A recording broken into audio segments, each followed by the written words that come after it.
The door to the The hotline should be in the communications department.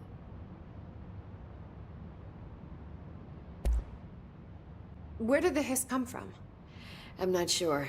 You said the hiss was here when you entered. Did you see anything like that outside before you came in? No. No, just inside. The source is internal, then. See, the oldest house is a sprawling complex with openings to other places as well. I don't even know where to start looking. But in the context, it's good news. The lockdown holds. The hiss escaping the building would be the end. Pretty shitty world out there if you ask me, but I wouldn't want the hiss to destroy it. With you on that, Emily. You mentioned the oldest house. What is it? This building, the Bureau headquarters, the oldest house, is a shifting place. You've seen it. It transcends its physical limits. I've been to New York a few times. How didn't I notice this place? It's an attribute of the building. This is a place of power. The oldest house doesn't like attention, so unless you're purposely trying to find it, you don't, which is perfect for us. The work we do here is essential, but unstable. The Bureau prefers not to be noticed. And we need strong walls to make sure nothing gets out. So without you, I never would have found the front door. Okay. This Trench guy. I keep hearing him in my head. Is he a ghost? Haunting me? I doubt we're talking about a ghost in the traditional sense, but an echo maybe. See, if he was killed by the service weapon, your gun, maybe it's his final thoughts recorded by the bullet in his brain, like a deep space probe sending back data. But that's just a hypothesis on my part. I need the gun to research it. But you better hold on to that given the circumstances. I think I will. Yeah. Can you tell me what an object of power is exactly? This is all, well, new to me. Don't worry, I love going over the basics. So objects of power are mundane objects that house paranatural energies and have developed a link to the astral plane and can thus be controlled, which is what differentiates them from altered items, which are still housings of paranatural forces, but are more volatile and cannot be bound in the peri-utilitarian sense. Got it? Did she memorize this? Got it. Thanks. So HRA stop you from becoming Hiss? Well, it seems that way. I mean, I hadn't even heard of an HRA until a few weeks ago when Dr. Darling started handing them out. Well, I began analyzing mine as soon as I got it. I mean, each one seems to emit a powerful short-range frequency way beyond anything I've ever seen. Doesn't the timing seem suspicious? I thought that too. Dr. Darling usually likes to unveil his latest breakthrough in big presentations. With these, he just passed them out. Yeah, his behavior makes me wonder what exactly he knew.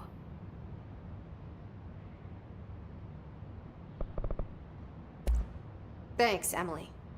I'm sure I'll have more questions soon. Just let me know.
There it is again.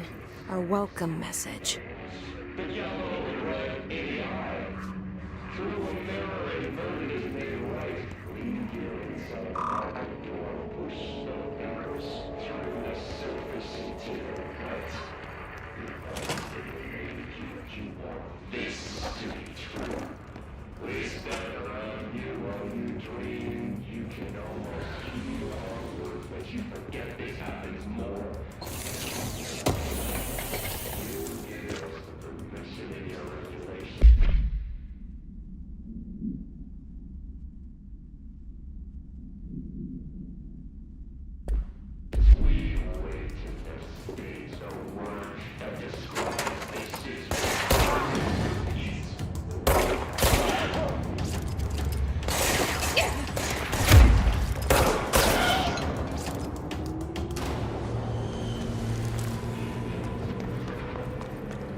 It's overpowering here. You don't want me anywhere near it. I'm with you on that.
look at it. 8 inches wide and capable of storing a whopping 80 kilobytes. Stolen by our friends at the CIA, the disk held the launch codes to Soviet nukes. This is not the disk, of course, but one exactly like it. A perfect fusion of concepts vibrating in the Cold War era collective unconscious. A receptacle. It is a receptacle for dangerous energies to hone in on. And they did. We don't have the details, but when things started flying around the disk, it was transferred to us. It's an object of power. OOP. Oops. Oh, and it can launch things telekinetically through the air. To date, we've launched maybe 3 dozen pencils. And once, we even launched a cup.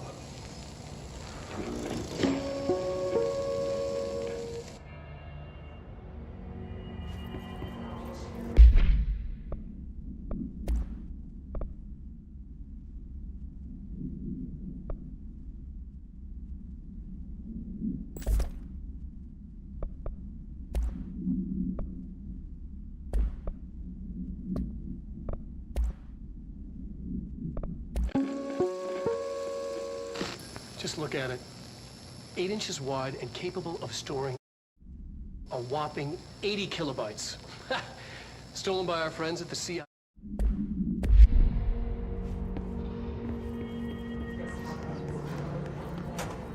Communications. We're on the right track.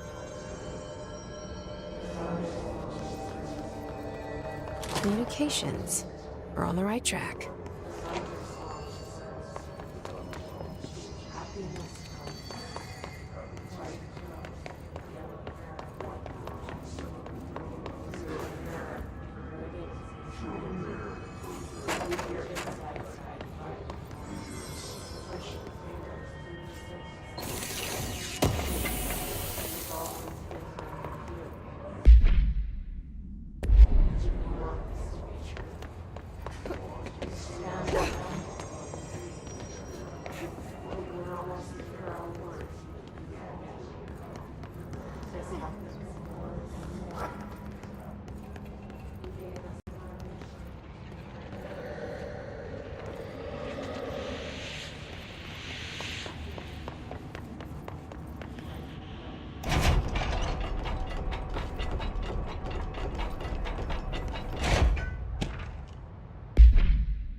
Object of power. Looks like the hiss have latched onto it. We need to cleanse it.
harder to hear you when I'm here. It's like the channel's been changed. The board's in charge here. They're pyramids in Bureau Seal. Are they really the ones pulling the strings? I'm not their director. I'm no one's director.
There you are. You were gone. Cut off. I got it. Just like you wanted, right? This will help me fight the hiss.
Emily said that the hotline can be reached through the mailroom.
Locked.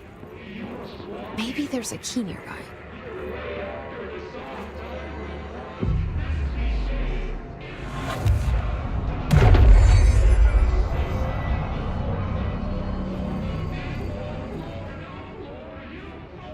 This must open the door.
You're listening to America Overnight, mystifying the airwaves for more than 29 years.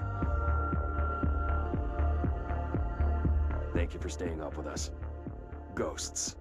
We've had many callers over the years tell us of hauntings, voices, and other phantasmagorical phenomena. Today, friend of the show, Dr. Quincy Reagan, tells his story. Quincy. Thanks. This is something I experienced recently while staying at the Chili Pines Motel in Macon for last year's SuspiciaCon. I was in room 47. The night manager, an avid listener of the program, insisted I take this particular room. Now, the manager explained that years back, the body of a man was discovered under the bed, inside that wooden border that motel beds tend to have.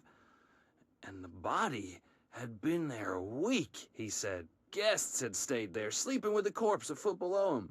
They only found the body when housekeepers complained about the smell. Hauntings have been reported in room 47 ever since. I happily took the room. I fell asleep pretty quick, checking under the bed first, of course. No ghosts visited me, no chilly spots or flickering lights. But When I woke up, I found myself under the bed. It was dark and stiflingly hot. Luckily, I was able to push the mattress off and crawl out before I suffocated. The night manager was kind enough to find me another room. Oh, there you have it, listeners. What we call ghosts take many forms. Quincy was brave enough to tell his story, and I encourage you to keep calling and writing whenever you encounter something strange, something you can't explain. Maybe you're seeing colors that we have no name for. Maybe your toaster is possessed. Remember, dear listeners, when no one else believes you, we do. America Overnight, we'll be right back. Listening to America Overnight. Mystic.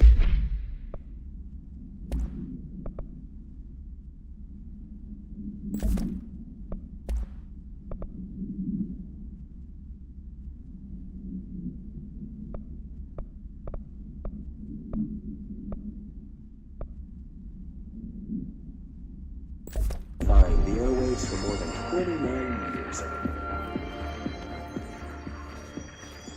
Thank you for staying up with us. Ghosts. We've had many problems. Voices, another phantasmagorical phenomenon. Today,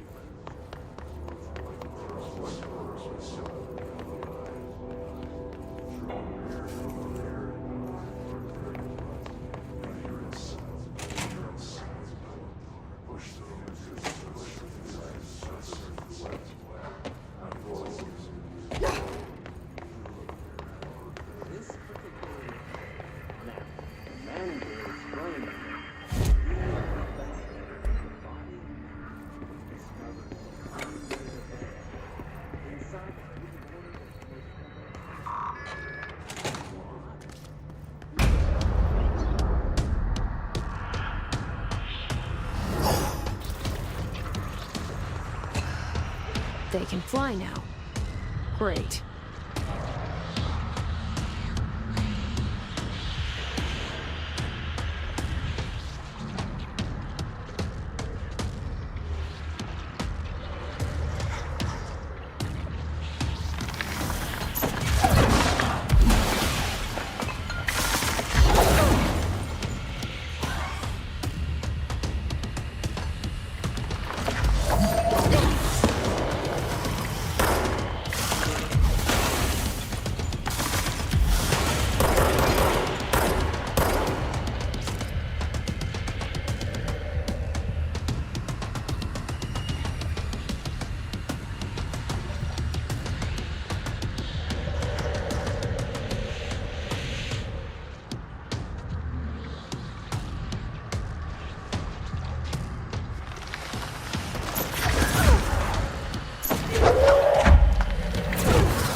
have a feeling.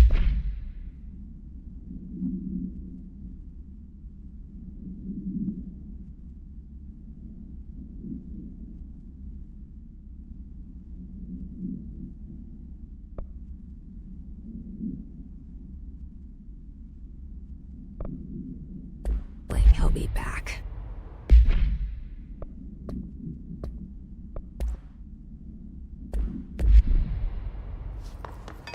Let's stay focused. The hotline should be past the mailroom.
Alberto Tomasi, head of comms.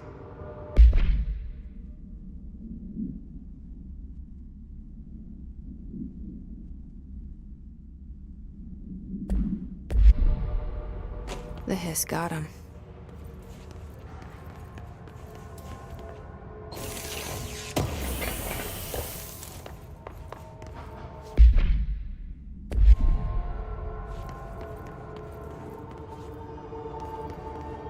All right, take this down.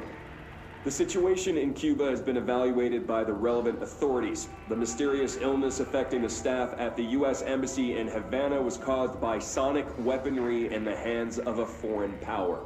Numerous personnel have damage to the inner ear, but most are expected to make a full recovery. Of course, the event also damaged their cellular walls, but we can't blame that on some stupid noise gun. Thank God no local doctors examined them first. Honestly, what are the odds an alternate item would show up inside a U.S. embassy? Talk about good luck, huh? So much easier than... Hey, are you still recording this?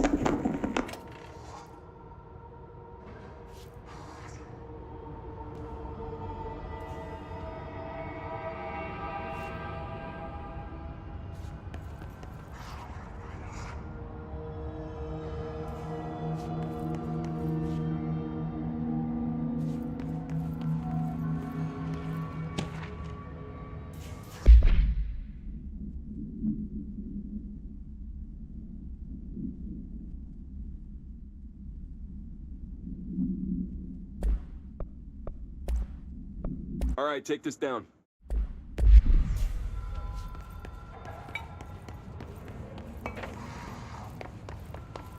The hotline can't be far now.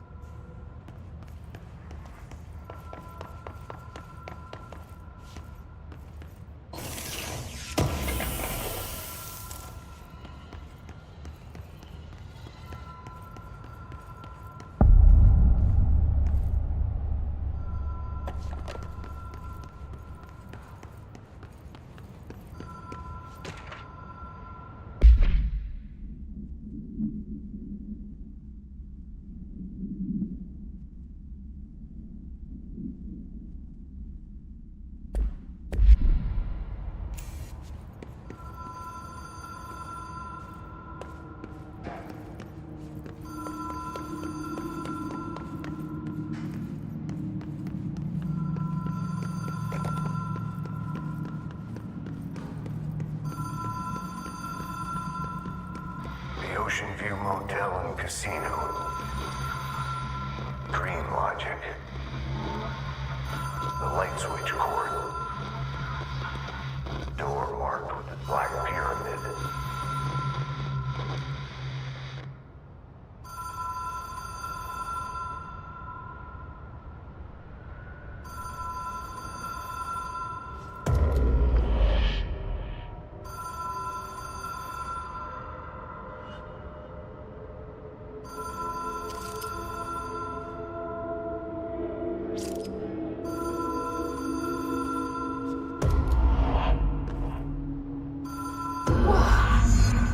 been here before?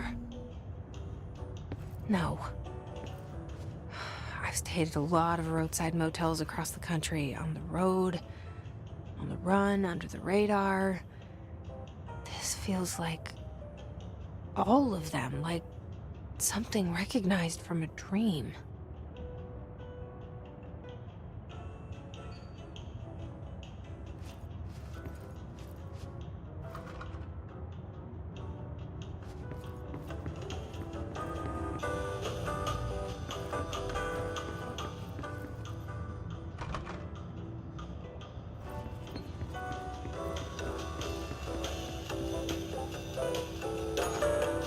Hello? Anyone here?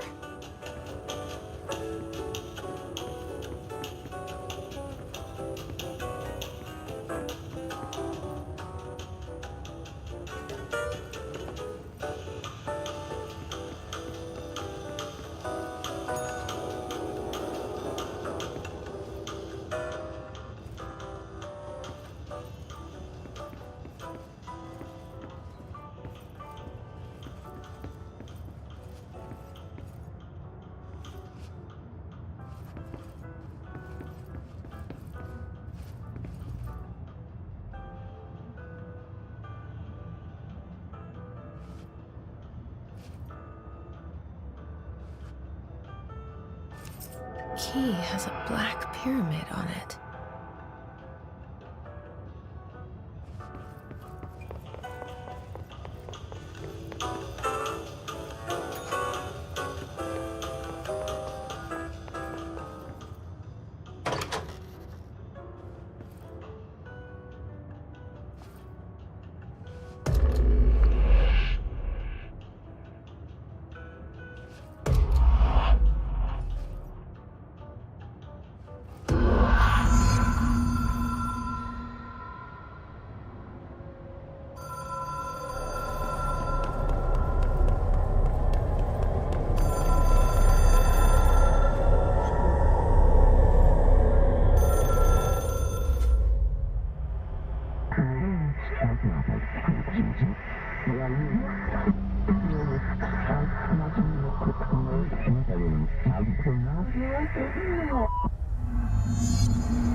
It is a phone. It's an object of power. It doesn't connect to any typical network. A direct line to the astral plane and the board. And my hypothesis is, under the right conditions, to other planes of existence as well.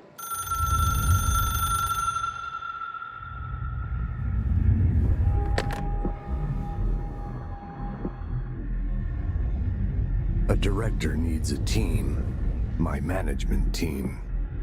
These people know the secrets of the Bureau as well as I do. Some even better. Darling, Tomasi, Salvador, Marshall. Marshall especially, my head of operations. She sees right through me.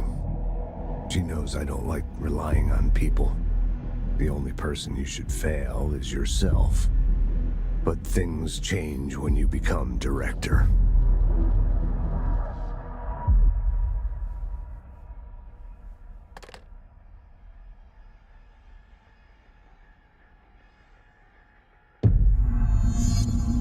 I have it.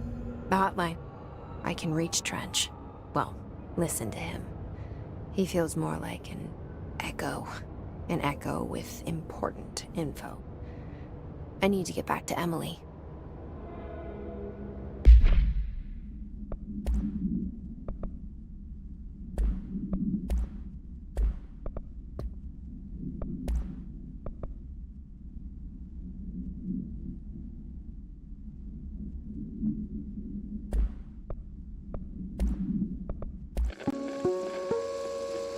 Ring, ring.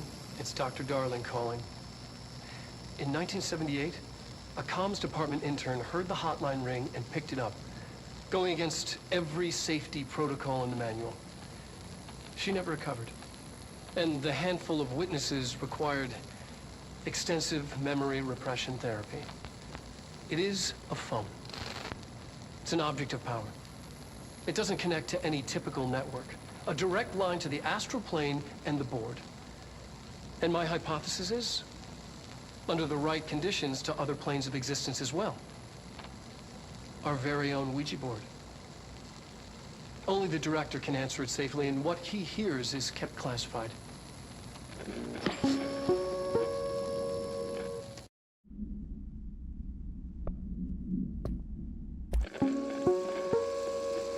Ring, ring. It's Dr. Dar.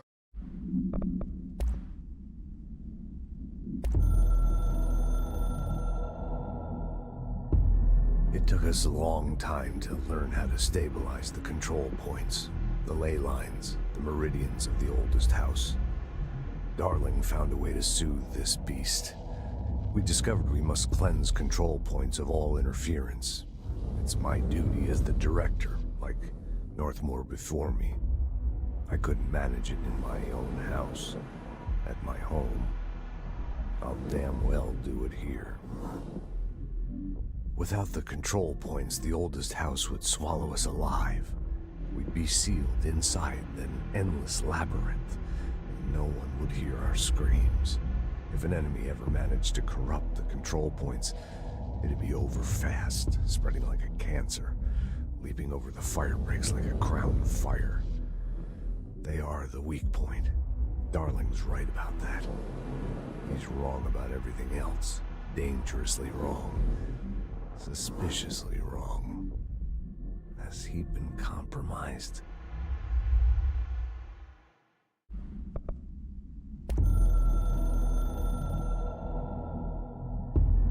I can hear the hotline ringing in my dreams, constantly ringing. Ringing so loud I can't hear the voice I'm straining to understand. Why don't I pick up? It's a secure line of communication with the board. They would tell me what I need to know. Do I fear their answers? Would they have warned me of this threat? I didn't see it coming. A traitor in our midst. A conspiracy plotted right behind me. I can't trust anyone. I must assume all my intel has been manipulated. The hotline is the only channel I can trust. Bind it, control it. The rule and the ritual with objects of power. It can't be tampered with. The lifeline to the astral plane and the board. I must seek guidance. Soon. I'll rest first. I'm so tired. Always tired now. But I must reach the hotline. I think I'm under attack. An attack of dementia, exhaustion. It's a rain cloud making me forget. The hotline. I must reach the hotline.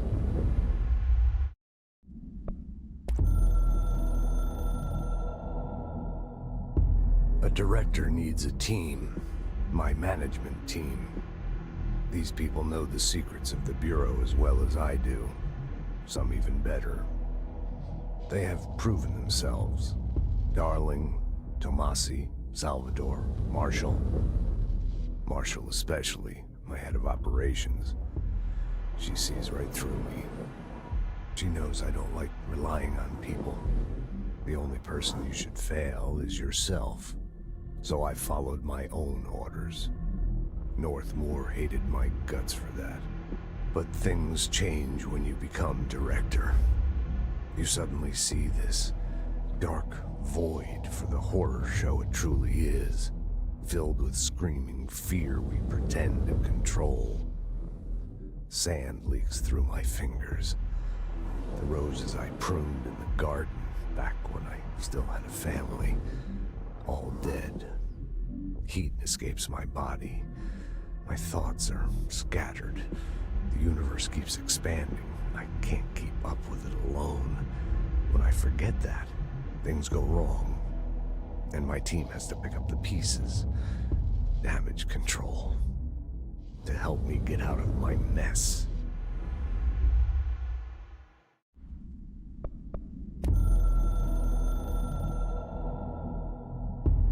The Ocean View Motel and Casino is a familiar friend to me.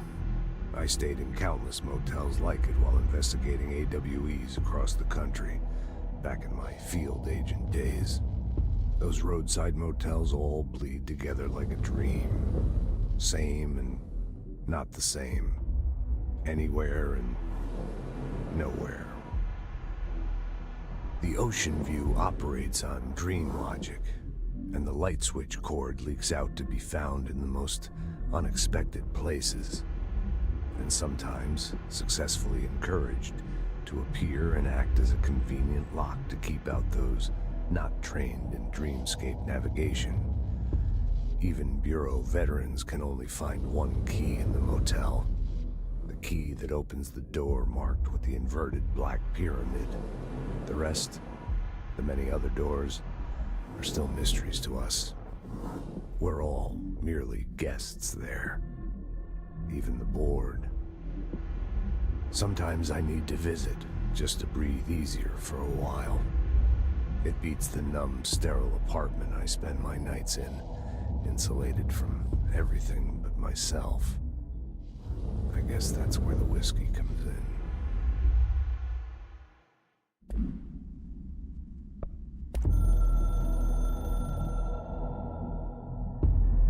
Something's coming.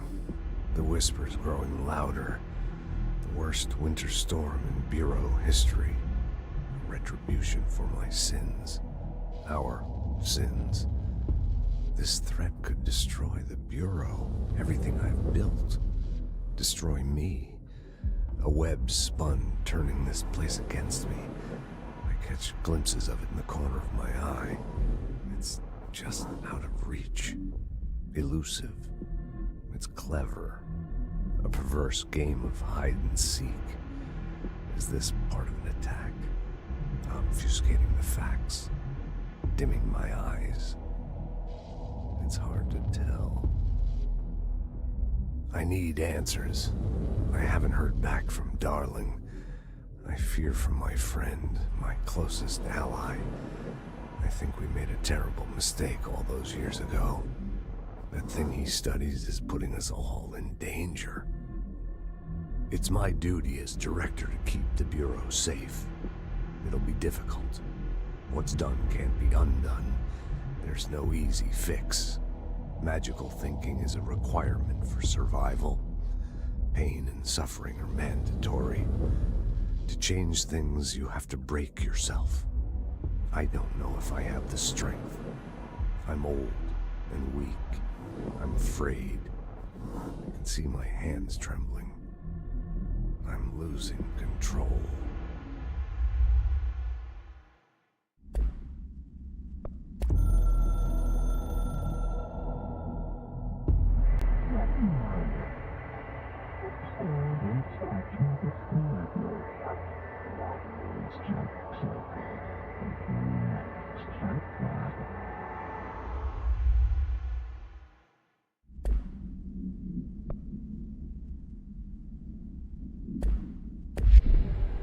People react strongly when I tell them about you. Is it too soon to tell Emily? She might be able to help,